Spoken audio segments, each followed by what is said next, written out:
It's no secret Donald Trump sympathizes with Russia in its war against Ukraine.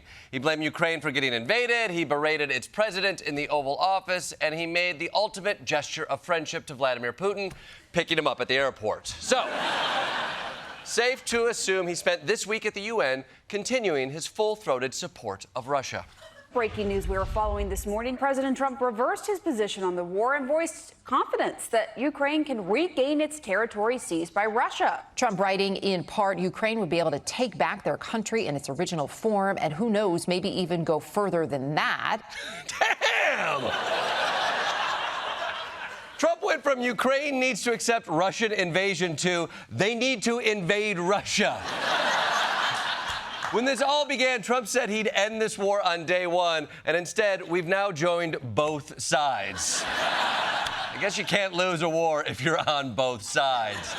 Now, let's not overreact here. Trump isn't exactly known for his consistent positions. He could just as easily switch sides again tomorrow if he, I don't know, gets complimented by a Russian lady or sees a photo of that dog that looks like Vladimir Putin. Who pushes his opponents out the window? You do.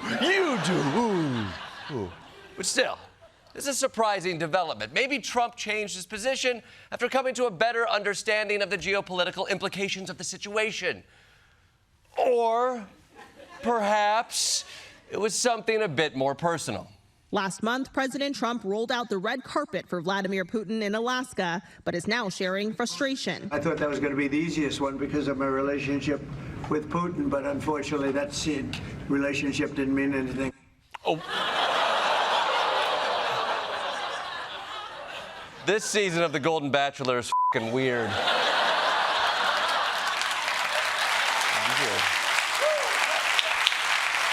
Hey, you know what? Don't get down on yourself, Donald. It's not your fault the relationship didn't work out. Who could have known not to trust Russian dictator Vladimir Putin? You're not a mind reader. But whether it was pursuing strategic objectives or merely getting tired of boys, this was a major development. Unfortunately, it was overshadowed by another international incident. The president was joined by the First Lady today as he made his big address at the United Nations. But they had a bit of trouble on the way. They were taking an escalator when it stopped working, leaving the first couple no other choice but to walk the rest of the way up.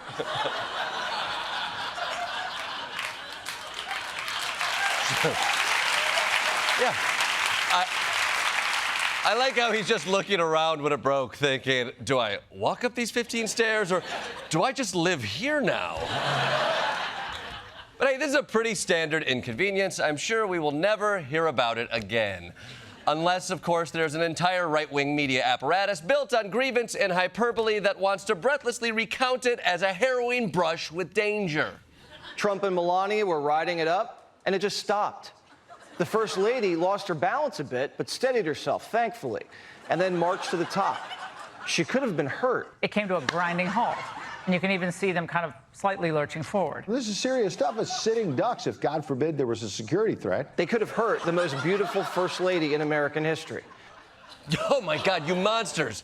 We're not talking about some Uggo Eleanor Roosevelt here, no. You could have hurt someone hot. It's a good thing Melania's in such good shape, and it's a good thing Trump's ankles are the size of car tires. You all laughed at his cankles, but guess who's sturdy as a redwood? This cankle-having motherfucker. Now, the UN released a statement saying somebody at the top of the escalator inadvertently triggered a safety mechanism. So it seems like the whole thing is just a silly coincidence. Coincidence or sabotage? It doesn't look like a coincidence to me. Something more nefarious happening than just simple technical glitches. Absolute sabotage. I've been caught on like 5 elevators in my life. An escalator has never stopped working mid-escalation. I find it bizarre that just coincidentally, all these things just don't happen to work for the president when they work for everybody else. Are we really doing this?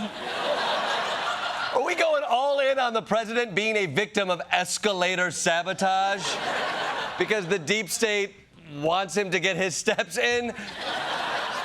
Can we just have a day, people? I will admit, It's a little suspicious that the escalator just happened to break for Trump. But, on the other hand, things do break a lot around him. You know, I pay all this money to teleprompter people, and I'd say 20% of the time they don't work. They don't work. And I apologize for those lights. The only place I don't have a light's up here. I feel like I'm in a sauna. So I don't know what hotel this is, but you ought to try turning on the air conditioning. I think this mic stinks, by the way. So maybe it's not a coincidence. I mean, why does everything around Trump break? Is he being followed around by gremlins? Is that... Okay, yeah, maybe. Maybe that actually...